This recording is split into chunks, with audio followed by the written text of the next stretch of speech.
കേരള പോലീസിൻ്റെ ഡ്രഗ്സിൻ്റെ എതിരെയുള്ള പോരാട്ടം ഡി ഹണ്ട് എന്ന് പറഞ്ഞ പദ്ധതി, യോദ്ധാവ് എന്ന് പറഞ്ഞ പദ്ധതി വളരെ നാളുകളിലായിട്ട് കേരള പോലീസ് വളരെ കാര്യക്ഷമമായിട്ട് നടത്തി വരുന്ന ഒരു പദ്ധതിയാണ്. ഇതിനകത്ത് തന്നെ യോദ്ധാവ് എന്ന് പറഞ്ഞൊരു പ്രോഗ്രാം നടക്കുന്നുണ്ട്. അതിനകത്ത് ജനങ്ങൾക്ക് ഒരു നമ്പറിൽ ഏത് വേലും ഡ്രഗ്സിനോട് റിലേറ്റ് ഇൻഫർമേഷൻ കോൺഫിഡൻഷ്യലായിട്ട് പാസ് ചെയ്യാൻ സാധിക്കും.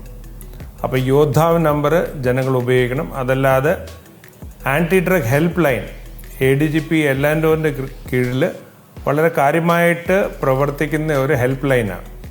അപ്പോൾ ഇതിനകത്ത് ഡ്രഗ്സിൻ്റെ റിലേറ്റഡ് ആയിട്ട് ഏതെങ്കിലും കംപ്ലയിൻറ്റോ ഏതെങ്കിലും സഹായമോ അല്ലെങ്കിൽ ഏതെങ്കിലും റീഹാബിലിറ്റേഷൻ നടത്തുന്ന ആവശ്യമുണ്ടെങ്കിൽ നിങ്ങൾ ഈ ഹെൽപ്പ് ലൈനിൽ വിളിക്കുക. ഈ ഹെൽപ്പ് ലൈനിൽ വിളിച്ചു കഴിഞ്ഞാൽ തന്നെ ഇമ്മീഡിയറ്റ്ലി ഇവിടുന്ന് അത് കോഡീകരിച്ചിട്ട് കൺസേൺ ജില്ലാ പോലീസ് സൂപ്രണ്ട് അടുത്തിട്ട് ഇമ്മീഡിയറ്റ്ലി അയച്ച് അതിനകത്ത് നടപടിയുണ്ടാവും. അപ്പം ഡ്രഗ്സിൻ്റെ ഏത് കാര്യമായാലും നമുക്കറിയാം, ഇപ്പം ഡ്രഗ്സ് വലിയൊരു ആപത്തായിട്ട് വന്നേക്കുക സൊസൈറ്റിയിൽ.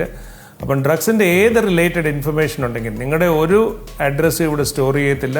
നിങ്ങളുടെ ഇൻഫർമേഷൻ ടോട്ടലി കോൺഫിഡൻഷ്യൽ ആയിരിക്കും. പക്ഷേ ആ ഇൻഫർമേഷൻ എത്രയും പെട്ടെന്ന് പോലീസിൽ പാസ് ചെയ്ത് കഴിഞ്ഞാൽ ഇതിനകത്ത് നടപടിയെടുക്കാനുള്ള കാര്യക്ഷമമായിട്ട് പ്രവർത്തനം ഈ പോലീസിൻ്റെ ഭാഗത്തിലുണ്ടായിരിക്കും.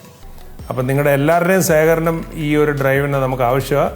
നമുക്ക് എല്ലാവർക്കും ഒത്തൊരുമിച്ച് പ്രവർത്തിച്ചിട്ട് ഈ ഒരു ഡ്രഗ്സിൻ്റെ കാര്യം തന്നെ ഇവിടുന്ന് മായ്ച്ചെടുക്കാനുള്ള കാര്യങ്ങളായിട്ട് മുമ്പിലോട്ട് പോകാം.